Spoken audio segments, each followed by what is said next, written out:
Bueno, voy a contarles una anécdota popular. ¿Por qué es una anécdota popular? Porque no está comprobada si es cierta o no, pero es interesante y nos va a ayudar mucho a ejemplificar lo que vamos a hacer esta mañana. Más o menos en los inicios de los años 1900, había un empresario, un joven, que le gustaban los vehículos, él era exitoso. Y de pronto estaba manejando en su vehículo personal. Evidentemente ese es el inicio, ¿no? Los vehículos recién habían empezado. ¿Cómo le dicen acá? ¿Vehículos, automóviles? Carros, ya. Tenía su carro. Aquí está el problema cultural, hermanos. Ya, entonces él tenía su carro. Y no solamente tenía un carro, tenía varios, ¿no? Y está manejando su carro y de pronto tiene un desperfecto y queda ahí varado. Y como tenía varios carros, comienza a ver y querer arreglar el carro, comienza a querer cambiar una cosa, otra cosa, y no, él quedaba ahí, no sabía qué hacer. Y de pronto aparece una movilidad, otra persona, y lo observa. Y el joven ve a la persona que acaba de llegar y dice, bueno, ¿qué quiere este señor mayor? ¿No? Porque era un anciano, ¿no? Entonces, se me está mirando, pero bueno, trata de seguir arreglando su vehículo y de pronto el anciano le habla y le dice, ¿por qué no tratas de hacer este cambio así? Y él mira y hasta un poco ofendido, ¿no? ¿Qué me quiere decir este anciano? O sea, si yo tengo carros, si yo puedo hacer. Y bueno, después de un momento de darse cuenta que él tampoco tenía éxito, decide seguir las instrucciones de este anciano. Hace lo que él dice y el carro enciende y comienza a andar. Y sorprendido va donde el anciano y le pregunta, primero le agradece y después le dice, ¿y cómo usted sabía que esto iba a arreglar el vehículo, el carro? Y el anciano le dice, bueno, mi nombre es Henry Ford, yo he diseñado ese vehículo, yo me lo conozco por todo lado, yo sé cada pieza cómo se debe acomodar. Y para él, para su sorpresa, bueno, funcionó. Como les digo, no estoy seguro si la anécdota es verdad, es una anécdota popular, probablemente la leyeron ahí algunos días de pasada, pero nos sirve mucho para lo que queremos ejemplificar hoy, porque yo sí conozco al autor del trabajo y ustedes también lo conocen. Nosotros conocemos al autor del trabajo, que es Dios mismo, y Él tiene mucho para decirnos en cómo debemos desempeñar nuestro trabajo. O sea, Él fue quien diseñó cada área del trabajo y cómo debe desarrollarse. Entonces, cuando nosotros no ignoramos al autor del trabajo, somos como ese joven soberbio que quiere decir, yo sé trabajar mejor que el autor, que yo tengo todas las respuestas y no necesito del autor. Cuando yo quiero recordarles esto, si nosotros no buscamos al Señor como el autor del trabajo para poder encontrar cómo deberíamos trabajar, estamos muy equivocados y lejos de la verdad, ¿no? Entonces esta mañana vamos a ver 3 puntos, pero antes déjenme darles esta frase que se va a ir repitiendo a lo largo del servicio. Un verdadero entendimiento del amor de Dios nos permite trabajar con excelencia. Un verdadero entendimiento del amor de Dios nos permite trabajar con excelencia. Y vamos a ver 3 puntos. Punto número 1, el trabajo, un acto de amor. Punto número 2, el trabajo, un acto de excelencia.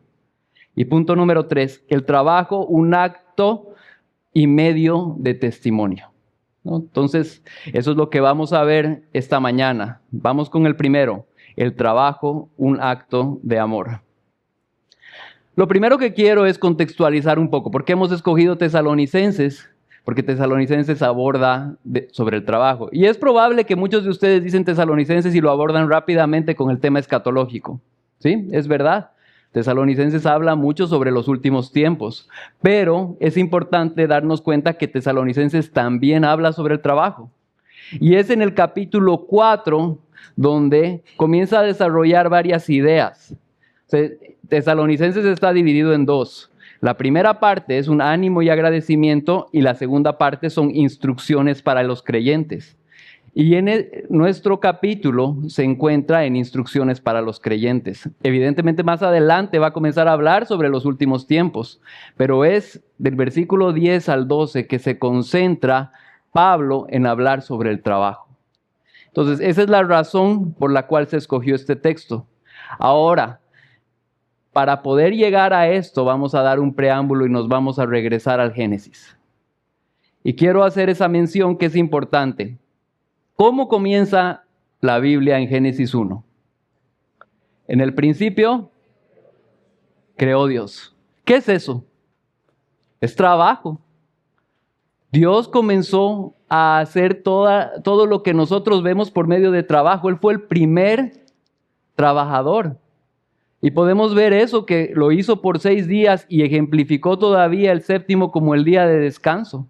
Para que nosotros, nuestras sociedades hoy día, hacemos exactamente lo mismo. Trabajamos días y después descansamos otro, ¿no? Justamente estoy de acuerdo con el pastor Jacobis. No vamos a vivir para descansar, sino vamos a trabajar y algún momento queda el tiempo para descansar, que es importante. Trabajamos, pero también descansamos. Prestamos atención a Génesis 1 y después nos vamos hasta el final, Génesis 1:31. ¿Qué es lo que nos dice Génesis 1:31? ¿Quién se recuerda? Y vio Dios que todo lo que había hecho, ¿qué era? Bueno, y bueno en gran manera. O sea, es importante entender que Dios crea y vemos todo ese trabajo de creación. ¿Y cómo es Dios al trabajar? Excelente. El modelo que nos da el Señor, nuestro Dios, es un trabajo de excelencia. Cuando Dios diseñó el trabajo, cuando Dios nos mostró el primer ejemplo de trabajo, lo hizo excelente, lo hizo muy bien. Y ese es el modelo que nosotros debemos asumir. Evidentemente, después viene la caída, Génesis 3. Y nos cuenta de cómo realmente el hombre fue por el camino equivocado, pecó y todo lo que también ya conocemos. Pero prestemos atención a esto. Tengo acá una definición del pastor Pepe Mendoza que me la presté y la quiero leer porque él nos define cómo es el trabajo. El trabajo es una actividad tanto física como mental que se realiza para desarrollar un propósito determinado conforme al orden creativo de Dios. Puede ser remunerado o como no remunerado.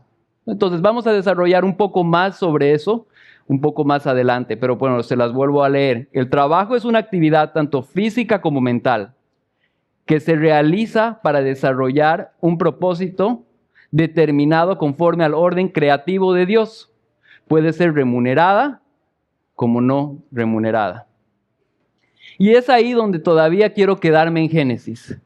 Y quiero mencionar un par de cosas que encontramos en Génesis 27 y 28. Permítanme leerlo.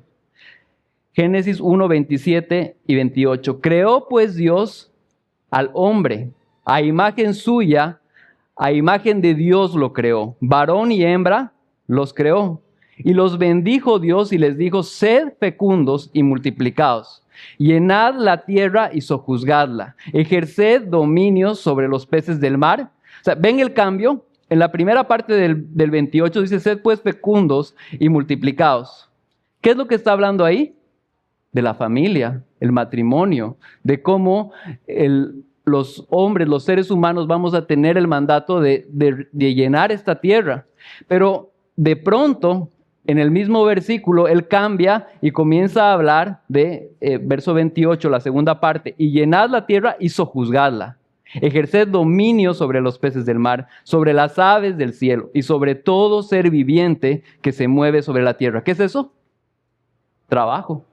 Entonces son los dos mandatos que Dios le da desde un inicio a la creación, al hombre. El que se multiplique y el que trabaje. Nos dio el modelo. ¿El modelo cuál era? Dios crea. ¿Cómo crea? Excelente. Nos da el mandato. ¿Qué nos dice? Que nos multipliquemos, que llenemos la tierra, pero que trabajemos. Entonces ahí van los dos mandatos del Señor inicial. ¿Qué es lo que sucede en Génesis 3? Viene el castigo de Dios. Viene primero el pecado y después viene el juicio de Dios sobre el pecado. ¿Qué son las dos cosas que son afectadas por el pecado? Punto número 1. ¿Cómo van a dar a luz las mujeres? Con dolor. ¿Cómo vamos a trabajar en esta sociedad? Con dolor. Entonces, evidentemente, tanto el dar a luz, el llenar la tierra, como el trabajar han sido afectados por el pecado. Pero que eso no nos engañe a pensar de que fue creado ahí. Y fue que realmente fue fruto del pecado. Fue afectado. Pero eso no significa de que no podamos en Cristo Jesús volver al modelo inicial. Un trabajo excelente. Un trabajo que muestre la gloria de Dios. Un trabajo que realmente muestre la esencia de quién es Dios y cómo Él es excelente, nosotros también podemos ser excelentes. Eso es muy importante, porque ¿qué es lo que pasa tras que comienza todo este tema de la caída? ¿En qué trabaja nuestro Dios? En la obra de redención. ¿Pueden notar el trabajo? O sea, el Señor, el momento en el que está hablando con Adán y Eva, porque cayeron, ya está planificando el trabajo de ¿qué? La obra de redención. Jesucristo va a venir a esta tierra para poder darnos a nosotros la oportunidad de volver en Él, de poder ser justificados. ¿Y eso por medio de qué? De la obra de redención. ¿Por qué es importante y quiero mencionar esto? Porque no se puede ser excelentes en el trabajo si no vemos el trabajo de Dios como primordial. Y no se puede ser excelentes realmente si no tenemos a Cristo en nuestro corazón. Si el Evangelio no está en nosotros, es imposible que exista excelencia en nuestro trabajo. ¿Podemos pretender? ¿A qué me refiero con excelencia? Puede haber personas allá afuera que no tienen a Cristo, que trabajan increíblemente, pero por ahí sus corazones están con el lugar equivocado, poniendo realmente todo eso en orgullo propio y en actos que simplemente los hacen crecer a ellos. Cuando en realidad la excelencia en el trabajo, como lo dijo el pastor Jacobis, no se trata solamente de dinero específicamente, sino de honrar al Señor, de lo que Dios hace a través de nosotros. ¿No? Entonces, quería poner esa base antes de entrar a nuestro texto en Tesalonicenses. Y es importante que ahora que regresamos a Tesalonicenses, el verso 9 nos ayuda a entender el 10. El verso 9 nos está diciendo, mas en cuanto al amor fraternal, no tenéis necesidad de que nadie os escriba, porque vosotros mismos habéis sido enseñados por Dios a amaros unos a otros. Esta es una iglesia que Pablo puede evidenciar que ellos realmente tenían amor unos por otros. Y es interesante ver cómo cuando Pablo va a hablar sobre el trabajo, él muestra el amor como intermedio. ¿Cuál fue la razón por la cual Cristo vino a morir por nosotros? Vino por amor. El amor de Dios y obviamente la gloria de Dios, porque Él vino para exaltar a Dios, pero Él se encarna a Él y permite vivir una vida difícil en la persona de Jesucristo. Y en esa persona encarnada, Él vive una vida que tiene dolor, que tiene trabajo, que tiene dificultades, como nosotros las vivimos, pero sin pecado. Y entonces todo eso se traduce que la obra del Evangelio me permite a mí, si yo puedo entender esas verdades, me permite también trabajar en amor como Cristo lo hizo. La motivación de Cristo fue el amor al Padre y a nosotros. Él estaba honrando al Padre. No existe otra manera en la que ustedes van a poder desempeñar un excelente trabajo si su jefe final no es Dios. Si su jefe es el que les da el dinero y el que les dice cuáles son sus funciones, entonces estamos equivocados. Porque vamos a aparentar. Vamos a tratar de trabajar para este jefe terrenal y cuando se dé la vuelta no vamos a hacer nada. Pero si nuestro jefe final y nuestro amo final es Dios mismo, el que nos dio el ejemplo de un excelente trabajo, entonces yo puedo desempeñar un trabajo realmente bueno. Un trabajo bueno que agrade a Dios, ¿por qué? Por medio de Jesucristo, por medio de lo que Él ha hecho. Puedo tener un corazón genuino que tiene el Espíritu Santo de tal manera que yo quiero agradar a Dios con lo que hago, lo vea o no lo vea mi jefe terrenal. Esté o no esté mirándome. No sé cuánto es acá, no sé si esto es igual acá también en Colombia, pero allá en Bolivia tenemos un dicho de que el ojo del jefe engorda el ganado. ¿Cómo lo conocen acá? El ojo del amo engorda el ganado. ¿Qué es eso? Obviamente que está ahí el que está supervisando la obra y de pronto esos cabritos, ya esas vacas ya son unas vacas buenas y gordas y de pronto no está y no están ahí que no van a rendir, ¿no? Eso es porque muchas veces, y eso culturalmente, si algo la cultura nos ha regalado, la cultura pecaminosa, es encontrar con un trabajo mediocre que solamente agrade a mi jefe superior.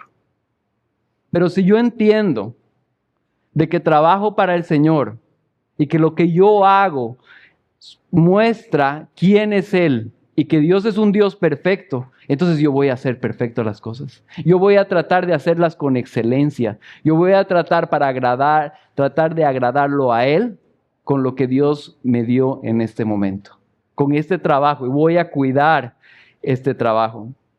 Entonces, un poco para aterrizar en este punto, la manera en la que yo puedo trabajar de una forma excelente es amando a Dios y amando a mi prójimo. Amo a Dios. Entonces, ¿cómo se ve eso? Bueno, voy a realmente trabajar de una manera que agrade a Dios. Voy a trabajar y voy a esforzarme de tal manera que se vea ese esfuerzo y que yo pueda reflejar a Dios por medio de mi trabajo. Amo a mi prójimo, entonces voy a poder trabajar de una manera en la que también pueda mostrarle a él un trabajo excelente. No sé cómo ven acá este tema de que muchas veces hay el que quiere ser el oportunista, ¿no? O sea, la idea que alguien tenía, me la robo. Y ahora es mi idea. Y la presenté antes con el jefe y ahora es mi idea. Pero tú tardaste en decirla, ¿no? No, yo muestro y respeto el trabajo de otros. El hecho de buscar un trabajo excelente no significa solamente que sea el mayor resultado a ojos humanos. La excelencia no está medida de esa manera. La excelencia en el trabajo se ve de un corazón que quiere agradar al Señor. ¿Y qué implica eso? Por ahí, por ejemplo, por temas de corrupción, la competencia va a sacar algo que parece mejor. Y eso no es excelencia en el trabajo. Es corrupción en el trabajo. La excelencia en el trabajo no siempre está medida a ojos humanos, a lo que las personas ven. La excelencia en el trabajo es una forma de ejemplificar la forma en la que Dios gobierna, en la que Dios trabaja, en la que Dios hace. Ese día que estaba Jesucristo ahí en el Getsemaní y tenía cierto deseo de decir, bueno, Padre, si es posible que pase de mí esta copa, pero que se haga tu voluntad y no la mía. Yo estoy seguro que Él no quería continuar con esa obra redentora en su humanidad, en el sentido de que le traía conflicto. O sea, él decía, si es posible que pase de mí esta copa, pero Él estaba decidido a ir a hacer y a completar esa obra redentora. ¿Por qué? Porque iba a agradar al Señor, iba a agradar a Dios. El día que a mí me toque trabajar en algo acá, en esta tierra, debe ser para el Señor. Esa es la única manera en la que vamos a tener un trabajo excelente, uno que honre al Señor. La frase que les dije al inicio, y la volvemos a repetir. Un verdadero entendimiento del amor de Dios nos permite trabajar con excelencia. O sea, si yo entiendo el amor de Dios, por medio de Jesucristo, por medio del Evangelio, entonces yo puedo ser excelente en mi trabajo.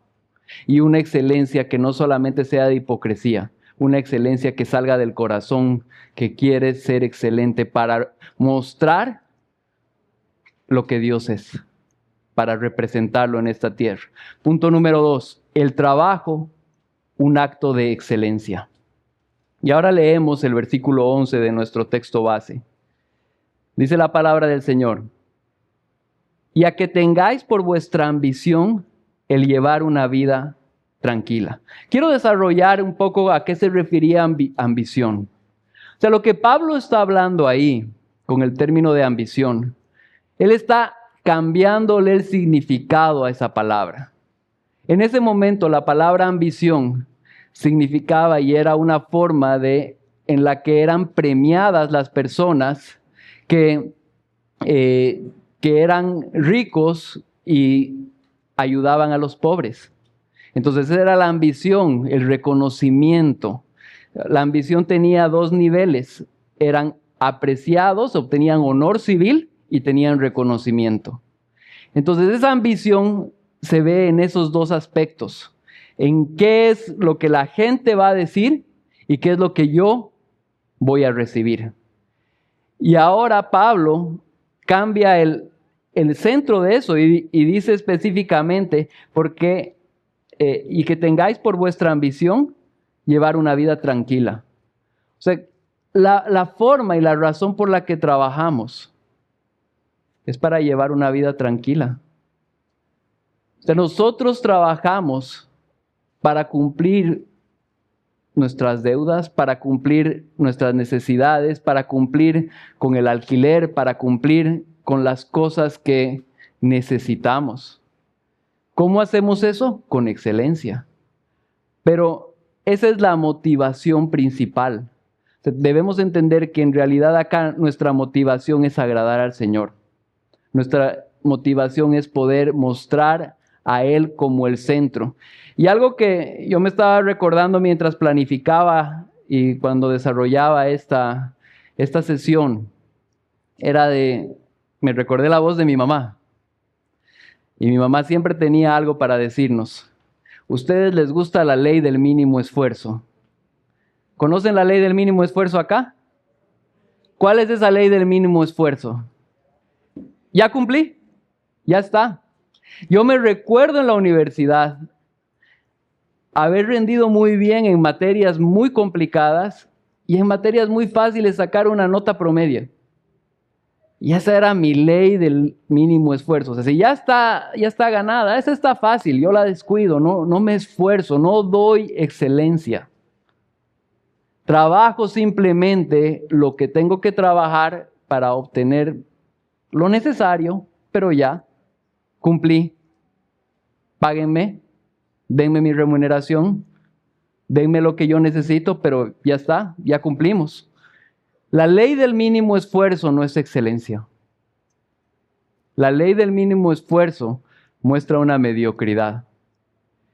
La ley del mínimo esfuerzo podría verse con una creación no completa, si es que el Señor hubiera usado esa ley del mínimo esfuerzo al momento de la creación. Pero ¿qué es lo que dice en Génesis 1:31? Todo fue hecho bueno en gran manera. La ley del mínimo esfuerzo en la cruz podría haber sido que Jesús dijo, bueno, estos ingratos ni siquiera me están diciendo nada, entonces yo no muero por ellos, y se quedó a medias. ¿Se imaginan eso? Hubiera sido nuestra mayor tragedia que el Señor Jesucristo se hubiera encarnado y después hubiera dicho, no, ya no completo lo que comencé. O los salvo pero a medias. Ahora son siervos, ya no son hijos. Son esclavos. Pero el Señor fue más allá de lo que realmente nosotros necesitábamos. Entonces, si Dios y Jesucristo en esos dos ámbitos nos han mostrado excelencia, ¿cómo debemos nosotros como creyentes comportarnos? ¿Con la ley del mínimo esfuerzo? Debemos huir de la ley del mínimo esfuerzo. Nuestro jefe final, nuestra autoridad mayor es el Señor. Y eso se debe ver en la manera en la que nosotros vivimos. Y ahora quiero hablar a diferentes personas. Hermanos que Dios les ha permitido ser acá superiores en su trabajo. Que el Señor los ha acomodado en trabajos donde tienen dependientes. La excelencia en el trabajo no es ser injusto con los que están debajo tuyo. Si le toca un salario y tú te has comprometido, tienes que pagárselo. Si tienes que darle ciertas prestaciones que le corresponde al empleado que trabaja para ti, que tiene una expectativa, si tú te comprometiste, debes cumplir con él. La excelencia en el trabajo no solamente es en mi trabajo, sino también en los que dependen de mí. Y esa parte es complicada, porque yo sé lo difícil que es cuando alguien está a cargo de una institución, pero podemos ser excelentes en nuestro trabajo cuando tenemos dependientes. Podemos ser así. Pero ahora nos vamos a los dependientes, a los empleados, a la mayoría de nosotros. Hermanos, tu trabajo no es para este jefe humano, a esa persona que Dios providencialmente permitió que sea quien te da trabajo humano. Tu trabajo es para el Señor. Y eso implica que ¿a quién no le ha tocado un jefe complicado? Gloria a Dios si no les tocó, porque a la mayoría nos toca. Personas que son molestosas, personas que no son consideradas con nosotros, personas que no tienen toda la empatía que nosotros quisiéramos. Bueno, quiero recordarte que Dios está trabajando tu carácter a través de esa persona. Pero más allá de eso, tú tienes un jefe mayor que es el Señor y para Él trabajas. Y si tú no tienes eso claro, vas a querer cumplir con esa persona. Pero si tú tienes eso claro, vas a cumplir con esa persona porque cumples con Dios primeramente, porque cumples con el Señor. Personas que son independientes, los que han abierto su propio negocio. Nadie te controla y tampoco controlas a nadie. Estás iniciando por ahí. Humanamente nadie te controla, pero el Señor es quien ve exactamente todo lo que tú haces. Y tú debes ser excelente y honrado en tu trabajo también. Tú puedes mostrar ese trabajo de Dios que es excelente, que Él crea y lo hace perfecto, que Él comienza una obra redentora y la termina. Y tú también puedes hacer lo mismo. Exactamente donde Dios te pone. Y ahora si recuerdan cuando yo di la definición de trabajo, evidentemente hay trabajos no remunerados. Acá probablemente hay amas de casa que realmente, hermanos, ellas están trabajando. O sea, están trabajando dentro de la casa porque están logrando de que el modelo de Dios avance, que la vida avance. Entonces, y yo sé que es hasta más pesado. Ahí está. Es verdad. Es más pesado porque a los que nos toca trabajar 8 horas, bueno, hasta luego, cierro mi oficina y al día siguiente me ven. ¿Qué pasa cuando se enferma el niño? ¿Qué pasa? Toca toda la noche atenderlo. Evidentemente eso debe ser de ambos, ¿no?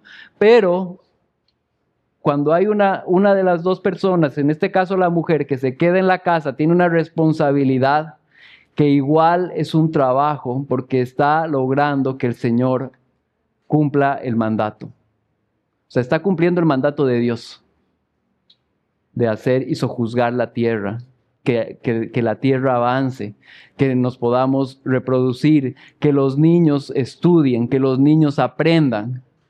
Entonces, hermanas, si les toca, su jefe final es el Señor. Y ahí ustedes tienen una responsabilidad. Esos cuatro estados o cuatro grupos de los cuales hemos hablado, tienen una responsabilidad. Mostrar al Señor por medio de lo que hacemos. Ser de testimonio por medio de lo que hacemos. Mostrar quién es nuestro verdadero jefe o nuestro verdadero amo. Usemos esa palabra, amo. ¿Quién es nuestro Señor? Y si nuestro Señor es quien está gobernando, entonces eso se va a ver en la manera en la que yo hago. Se va a ver en cómo realmente yo actúo. ¿Qué es lo que sigue diciendo nuestro texto? Dice, y os ocupéis de vuestros propios asuntos y trabajéis con vuestras manos, tal como os hemos mandado. Este trabajo debe ser por medio de nuestros recursos, por medio de lo que hacemos. O sea, muchas veces hay el punto de que, bueno, o sea, yo tengo que ser subvencionado o a mí me tienen que dar. Y lamentablemente ahora en nuestra sociedad ha golpeado mucho eso. Todo lo que yo debo recibir, todo lo que a mí me tienen que dar. Eso no es excelencia en el trabajo. Si Dios te ha dado manos para trabajar o cerebro para pensar, boca para hablar, te ha dado herramientas por las cuales tú puedes trabajar. Y yo no sé en qué punto y en qué nivel te puso a ti, pero eso se aplica para ti. Tú puedes ser excelente en lo que haces. Tú puedes trabajar con mucha seriedad y ser realmente un ejemplo mostrando a Dios mismo. ¿Cómo se ve muchas veces esto? Bueno, probablemente nos toca prepararnos. Si yo soy el que voy a comenzar a trabajar, no sé, en el ámbito de ingeniería, bueno, tengo que estudiar una carrera. Si ya estoy trabajando en esa carrera, por ahí me toca agarrar un diplomado, comenzar a ayudar a mi trabajo y a buscar esa excelencia y aprender más y hacer que se note que mi amo final es Dios. Que quiero buscar esa excelencia, que quiero mostrar que estoy siguiendo el modelo de Dios, que crea y que busca la excelencia, porque todo lo que hace lo hace perfecto. No podemos hacer eso si no está Cristo morando dentro nuestro. No existe la excelencia, eso es real. Pero hermanos, ustedes sí tienen a Cristo. Y si tienen a Cristo, muéstrenlo. Y muéstrenlo en su trabajo. Que la sociedad pueda decir, esa persona trabaja muy bien. ¿Por qué?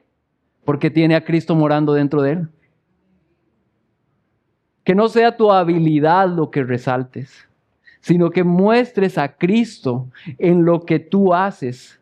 Que todos podamos ver quién es Dios y quién es nuestro verdadero amo, quién es nuestro Señor. Y le demos la gloria a Él, porque eso es exactamente lo que debemos hacer. Esta parte de que justamente dice con nuestras propias manos, yo quiero rescatar algo que dije un poco antes. Hermanos, nosotros somos responsables de lo que nosotros hacemos y debemos sacar crédito de lo que nosotros hacemos. Cuando estamos hablando de algo así, de nuestras propias manos, el plagio, el robar crédito, el tomar cosas que otras personas hagan, eso no está bien. Eso no es excelencia en el trabajo. Puede ser que por medio de esas manillas tú puedas sacar un mejor resultado, pero eso no es excelencia. Humanamente por ahí se ve que eres mucho mejor que los otros porque usaste los medios incorrectos. Pero eso solamente es humanamente, porque a Dios no lo vas a engañar. ¿Y tu verdadero amo quién es? El Señor. ¿Para quién trabajas? Para el Señor. Honramos a nuestros jefes o amos terrenales. Dios los ha puesto ahí. Ellos están también siendo parte de lo que es el modelo de Dios por medio del trabajo. Pero honramos principalmente a nuestro Dios. Y si no honramos por medio de nuestro trabajo a nuestro Dios, entonces hay algo que tiene que ser ajustado. Si mi trabajo no está reflejando a Dios, entonces hay algo que tiene que ser ajustado. Si Dios me hace una auditoría, ¿qué va a encontrar? Aquí tenemos al pastor Alejos, un auditor. Él sabe revisar y sabe dónde ver y hacen las cosas rápidas. Imagínense Dios. Hermanos, a ver, pónganse a pensar un momento. A ver, Dios, audita mi trabajo. Ay, mejor no la digo, ¿no? Me da vergüenza, ya me puse rojo. Pero hermanos, por medio del Evangelio sí podemos buscar esa excelencia. Porque el Señor nos ha permitido amarlo a Él y amar a mi prójimo. Y por medio de ese amor yo puedo ser excelente en lo que hago. Puedo mostrar el modelo de Dios. Puedo hacerlo. Entonces recordemos eso. Nuevamente, un verdadero entendimiento del amor de Dios nos permite trabajar con excelencia. Punto número 3. El trabajo es un medio de testimonio. Entonces acá entra el punto donde nosotros trabajamos para reflejar a Cristo, para reflejar a Dios, para mostrar quién es Él. Leamos el versículo 12. A fin de que os conduzcáis honradamente para con los de afuera y no tengáis necesidad de nada. Entonces trabajamos excelentemente ¿para qué? Para mostrar el testimonio, para mostrar a Dios, para ser ejemplo de lo que no existe en esta tierra. ¿Qué es la iglesia? Es la columna y el baluarte de la verdad. Y si la iglesia no la representa, ¿quién la va a representar? ¿Quién va a mostrar la excelencia en el trabajo si no es la iglesia? Nadie. Nadie puede mostrar la excelencia en el trabajo si no es la iglesia. Porque si alguien allá afuera que no tiene a Cristo trabaja de una manera excelente para ojos humanos, ese corazón por ahí está trabajando de esa manera por las motivaciones incorrectas. Entonces, nadie que no tiene a Cristo, ninguna persona puede trabajar completamente excelente si no es de la iglesia.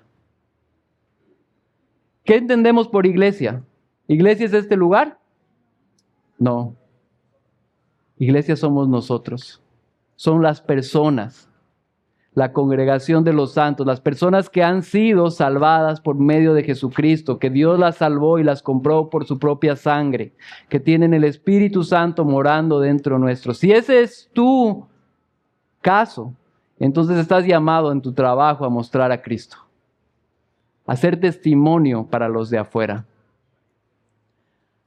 Eso es muy importante, porque si Cristo no es mostrado por nosotros, ¿quién lo va a mostrar? Y si en mi trabajo no van a ver a Cristo por medio de mi trabajo, estoy perdiendo una oportunidad increíble. Hermanos, hay personas que nunca van a venir a este lugar, pero que por medio de tu trabajo excelente y conforme al modelo de Dios puede ser que vean a Cristo. Yo no estoy de acuerdo con esa frase que dicen que predica el evangelio y si quieres usa palabras, porque el evangelio es un mensaje y necesita palabras. Pero hermanos, probablemente el carácter que Dios puso en ti te dé la oportunidad de hablar.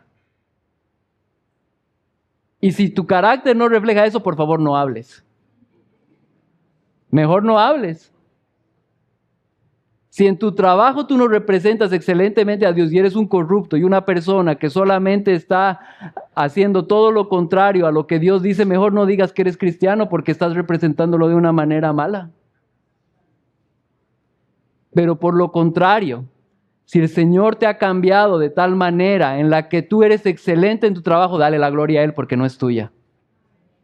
Si tú puedes trabajar de una manera que honra a Dios, es porque Dios hizo algo en ti.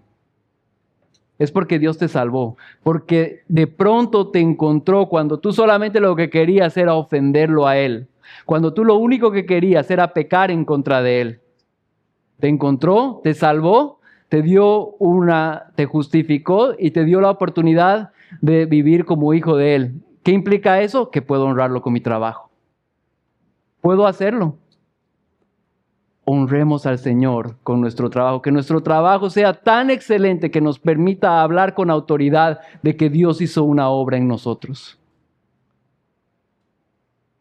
¿Qué más nos dice el texto? ¿Dónde es que termina? Dice, y no tengáis necesidad de nada. Es importante aclarar esto. Existe una parte de un trabajo que es no remunerado. Si nuevamente leemos la definición que leímos al comienzo, dice: el trabajo es una actividad tanto física como mental que se realiza para desarrollar un propósito determinado conforme al orden creativo de Dios, y puede ser remunerado o, como no, remunerado. Evidentemente, puede ser que no tenga remuneración, se puede decir económica, pero tiene otro tipo de remuneración. Pusimos el ejemplo antes de las amas de casa. Están haciendo que el mundo avance. Cuando se crían niños que van a tener una visión, que van a aportar a la sociedad, eso es remunerado, solamente que no en dinero. Sin embargo, también tenemos la obligación dentro del núcleo familiar de buscar trabajos remunerados. Y de eso habló ya bastante el pastor Jacobis. Busquemos profesiones y actividades que nos puedan dar dinero para poder vivir. Es evidente que ahora vivimos en un momento en el que el intercambio es parte del trabajo. Cuando esto se habló, probablemente las personas consumían lo que producían. Nosotros no lo hacemos así. ¿O quién hay acá personas que estén sembrando trigo? Tal vez alguna, pero no muchos de ustedes.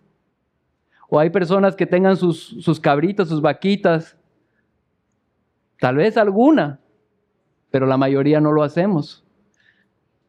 El trabajo se ve que ahora por medio del intercambio hay alguien que está haciendo pan, hay otra persona que está criando las vacas para que yo, con el dinero que logro, con el oficio que tengo, pueda ir y pueda comprar pan y pueda comprar carne. Así funciona. ¿Cuál es el fin del trabajo? Lograr que no tenga esa necesidad. Y en ese sentido yo quiero quitar algo de la iglesia, o algo de la tradición, mejor dicho. Muchas veces se piensa que no es bueno que el cristiano o que las personas prosperen. Y yo les quiero decir, no es la meta principal el prosperar.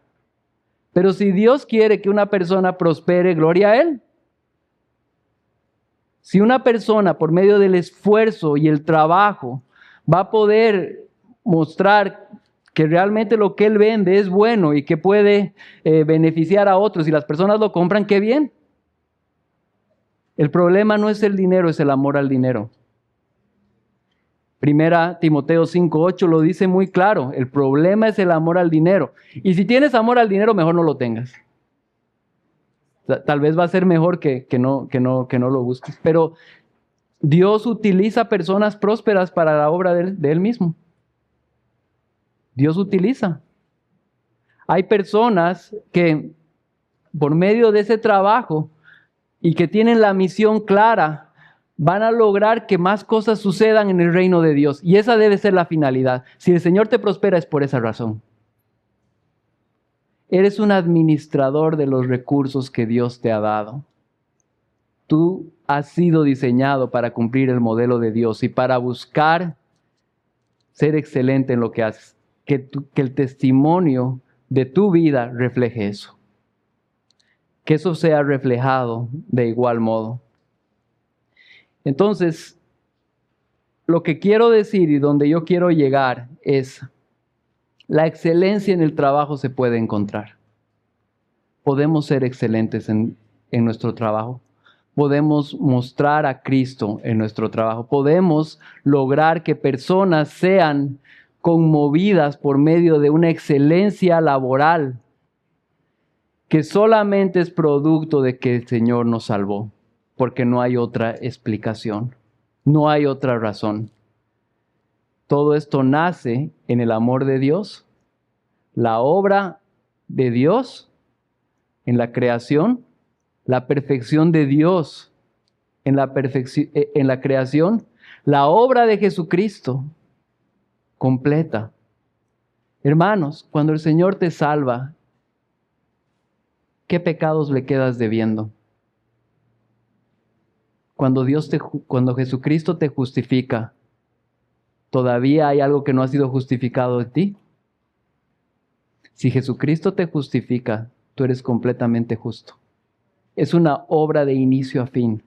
Es una obra excelente. Queridos hermanos, que nuestro trabajo refleje la obra de Cristo. Oremos al Señor.